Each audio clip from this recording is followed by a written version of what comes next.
ओम शांति। प्रजापिता ब्रह्मा कुमारी ईश्वरी विश्वविद्यालय के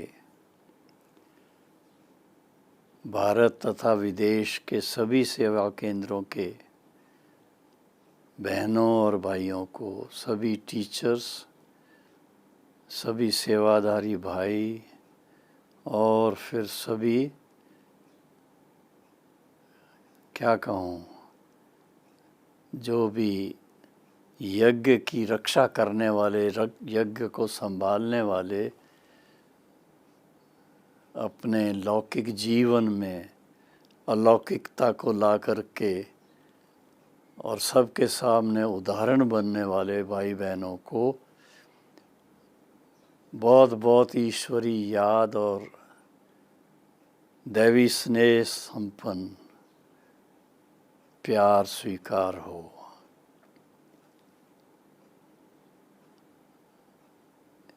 हम लोग अगस्त मास में हैं, तो एक तरफ तो अगस्त हमें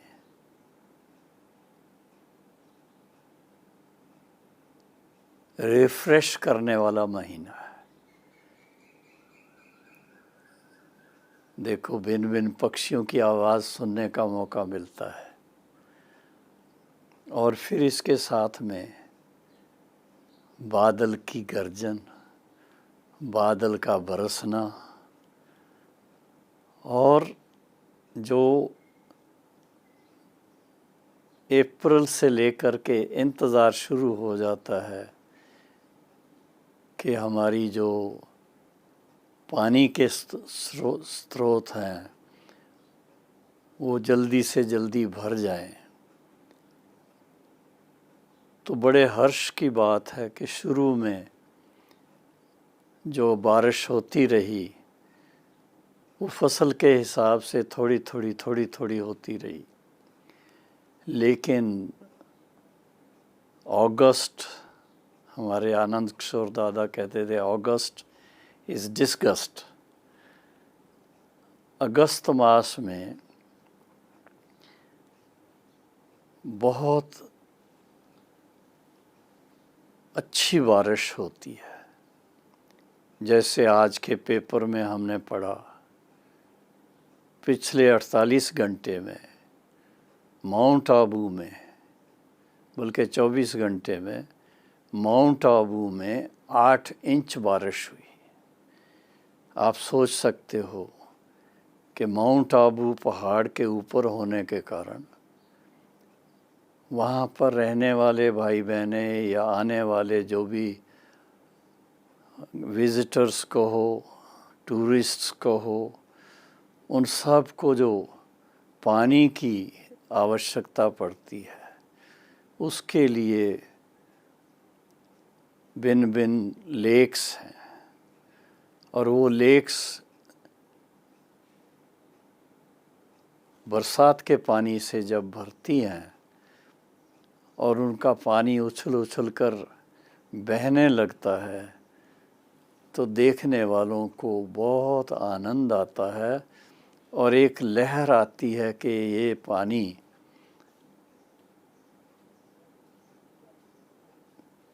सारा साल हमें मिलता रहेगा। और जब ऐसे दिन आते हैं तो कुछ पुरानी यादें आ जाती हैं। हमारी आदरणीय, परम आदरणीय दादी प्रकाश मणि जी की विशेष याद आती है। उनके साथ हमारी मोहिनी बहन की याद आती है, दादी जानकी की याद आती है। प्रकाश मणि दादी जी को नेचर के साथ बहुत प्यार था। बारिश जब आती तो हम मधुबन निवासियों को विशेष अपने साथ बस में बिठाकर आबू का भी चक्कर लगवाती,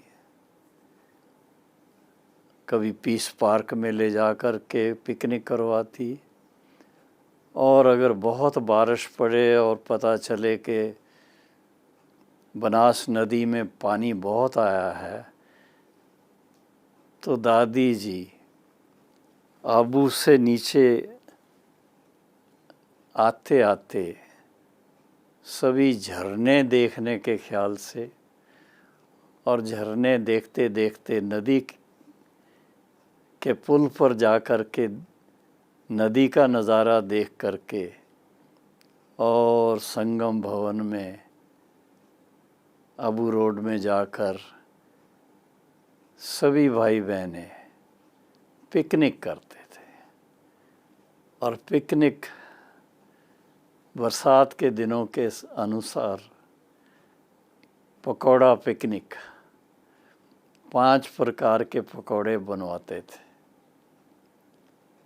अब आप सोचेंगे अभी आप पकौड़े की गिनती कर रहे हो, लेकिन जो पुरानी बातें हैं रिफ़्रेश करने वाली, वो भी कभी कभी मन में आ जाती हैं। तो 5 प्रकार के पकौड़ों में आलू का पकौड़ा, बैंगन का पकौड़ा, मिर्च का पकौड़ा और इसके साथ में 2-3 और प्रकार के सब्ज़ी डाल करके पकौड़े बनते थे। तो आप सोचिए गरम गरम पकौड़ा, 5 प्रकार का पकौड़ा खाएंगे, मन खुश हो जाएगा।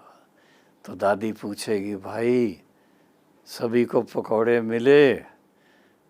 सब बोलेंगे हाँ जी। फिर दादी पूछेगी, पर सभी ने बाबा के याद में खाए? तो चुप हो जाएंगे सब। फिर दादी कहेगी, अच्छा दोबारा एक बार ले लो और बाबा की याद में खाओ। तो इतना प्यार से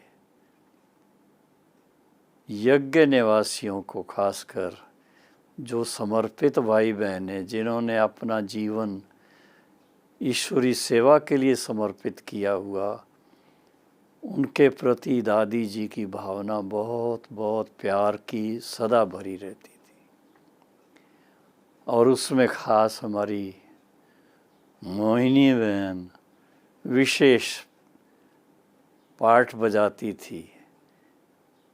कोई ना कोई अच्छी सी टोली बनवाएंगी, प्रसाद कहते हैं टोली, मिठाई भी होगी और साथ में पकौड़े भी होंगे।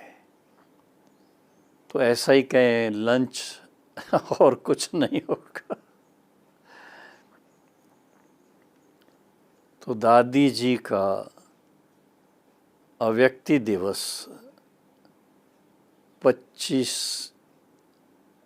अगस्त को होता है। और जब 25 अगस्त नज़दीक आता है तो दादी जी की कई बातें स्मृति में आती हैं। जहाँ तक मेरा पर्सनल कनेक्शन मैं शेयर कर चुका हूँ कई बार पहले, कि दादी जी के साथ मेरा संपर्क 1959 से लेकर के रहा।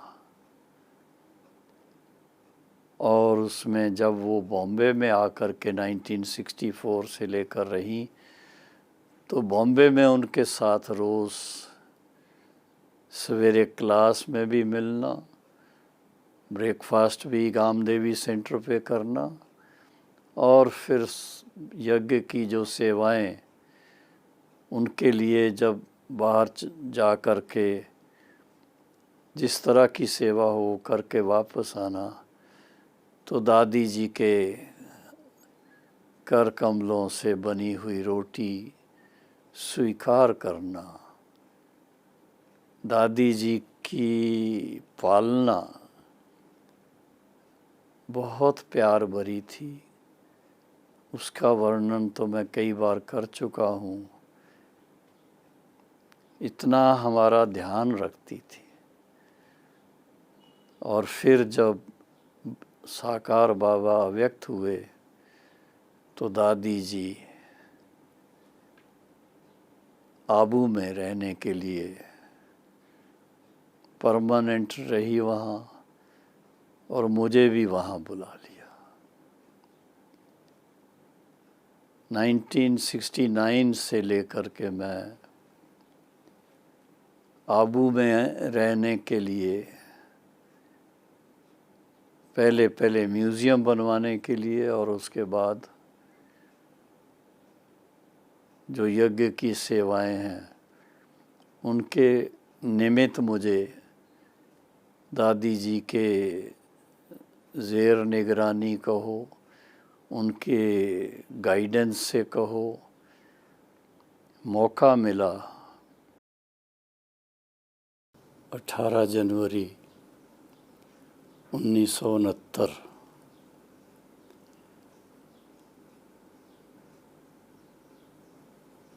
यज्ञ की हिस्ट्री में अहम दिन है, जिस दिन साकार बाबा ने प्रकाशमणि दादी जी के हाथ में हाथ देकर यज्ञ की जिम्मेदारी उनके सेफ हैंड्स में दे के और दृष्टि देते देते लेते देते अव्यक्त हो गए थे। और उसके बाद ये एक संकल्प सबका चलता था, अब यज्ञ का क्या होगा, आगे क्या होगा। तो आप शायद जानते या नहीं, उन दिनों में संदेशियों के द्वारा भोग लगते थे। दादी गुलजार जी उस समय मधुबन में थी, तो बाबा के अव्यक्त होने के बाद जब अंतिम संस्कार हो चुका था, उसके बाद भोग जो लगा, उस समय गुलजार दादी जी के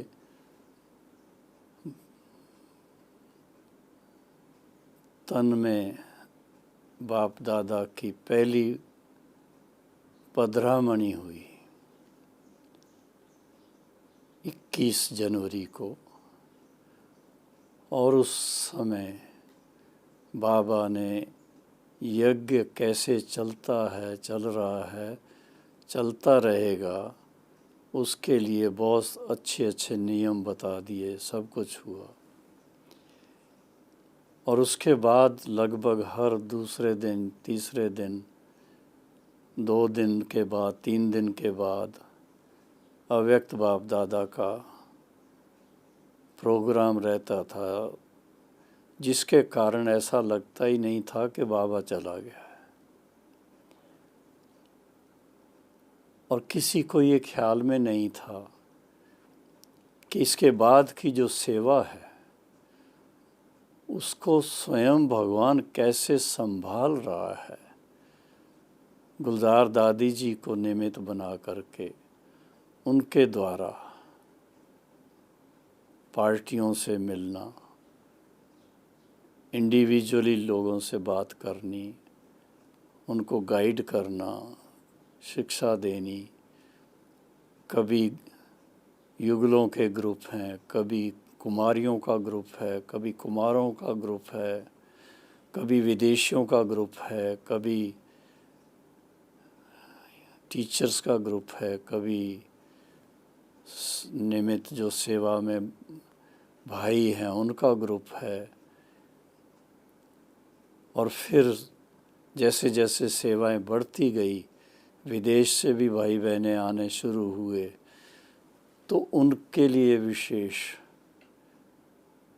समय था।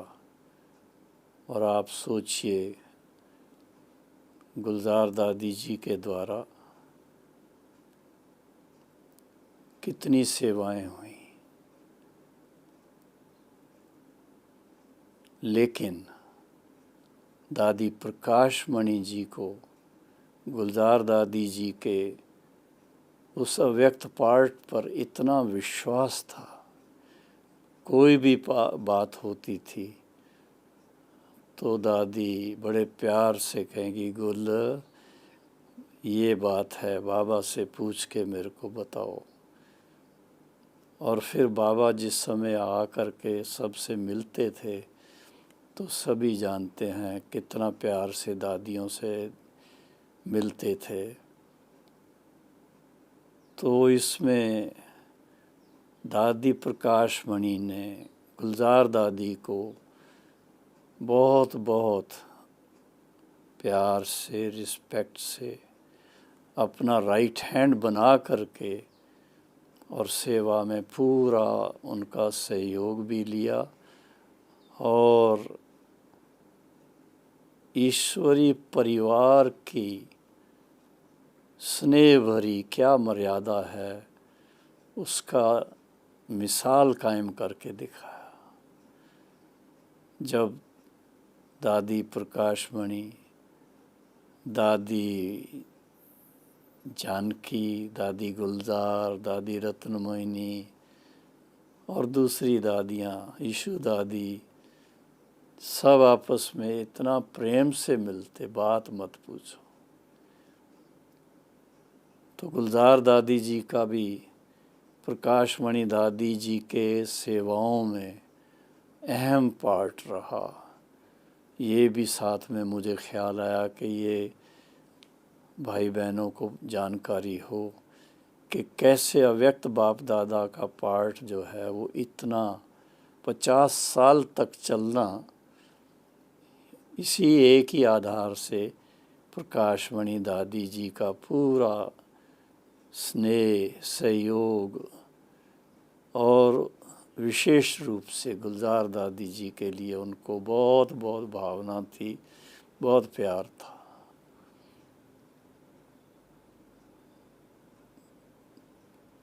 गुलजार दादी जी के द्वारा जो अव्यक्त मुरलियाँ चली हुई हैं, बहुत गहराइयाँ हैं उनके अंदर।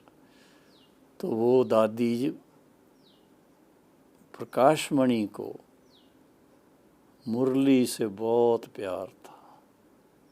साकार मुरली, अव्यक्त मुरली 3-3 बार, 4-4 बार पढ़ती थी।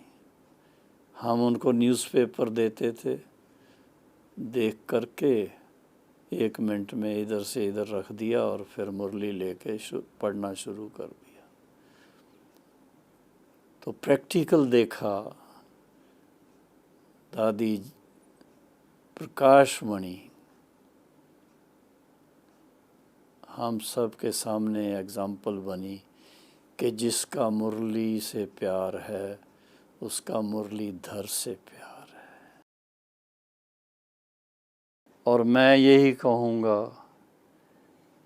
कि दादी जी हमारी एक आदर्श टीचर थी। आदर्श टीचर वो माना जाता है जो दूसरों को आप समान बना दे। तो दादी जी का देखा गया कि मुरली जिस तरह से सुनाती थी सबको बहुत प्यारी लगती थी, बहुत आकर्षित करती थी। और उसके कारण सबका मुरली से बहुत प्यार हो जाता था। और दादी जी आइडियल एडमिनिस्ट्रेटर भी कहेंगे, क्योंकि इतना बड़ा यज्ञ संभालना, इतनी बहनों को संभालना, इतने भाइयों को संभालना, उनको गाइड करना, उनकी आध्यात्मिक उन्नति का ध्यान रखना, समय के अनुसार कभी सेवाओं का माहौल, कभी भट्ठियों का माहौल, कभी तपस्या का माहौल। तो दादी जी खुद लीड करती थी। और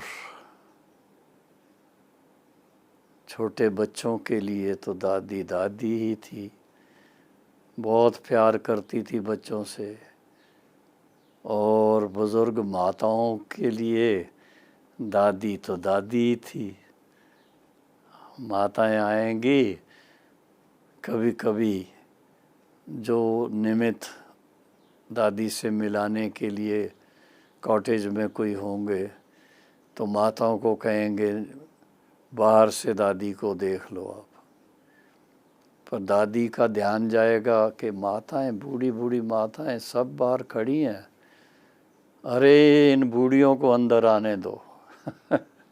इस तरह से दादी जी बड़े प्यार से उनको अंदर बुला करके लाइन में सभी दृष्टि लेते और फल ले करके सभी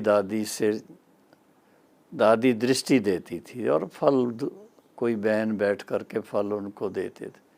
इस तरह से बुज़ुर्गों का भी दादी को बहुत ध्यान रहता था। सबसे बड़ी बात है कि जब दादी जी ने इस यज्ञ की बागडोर संभाली तो उस समय 150 सेवा केंद्र थे। ये मैं 1969 जनवरी की बात कर रहा हूँ। तो 150 सेवा केंद्र थे। और फिर दादी जी ने, और दादी जी के साथ में जानकी दादी और मोहिनी बहन और मुनि बहन, दूसरे भाई बहनें सभी, और जगदीश भाई, रमेश भाई, ब्रिजमोहन भाई, इन सब को अपना साथी बना करके विदेश में रहने वाली बहनें हमारी, जो मोहिनी न्यूयॉर्क और जयंती बहन लंदन, फिर इसके साथ में सुदेश बहन जर्मनी में, वेदांती बहन अफ्रीका में, रजनी बहन जापान में, और मीरा बहन मलेशिया में, और उसके साथ साथ ऑस्ट्रेलिया के हमारे चार्ली भाई, उधर केन भाई जो बाद में जा कर के दूसरी जगह ब्राज़ील में जा कर के सेवा करने के लिए निमित्त बन गए। सभी को इतना प्यार दिया, इतना मान दिया, इतना उनको रूहानियत की पालना दी कि आप सोच सकते हो। दादी जी 2007 में अव्यक्त हुई, 2007 तक विश्व के कोने कोने में शिव बाबा का झंडा लहरा रहा था।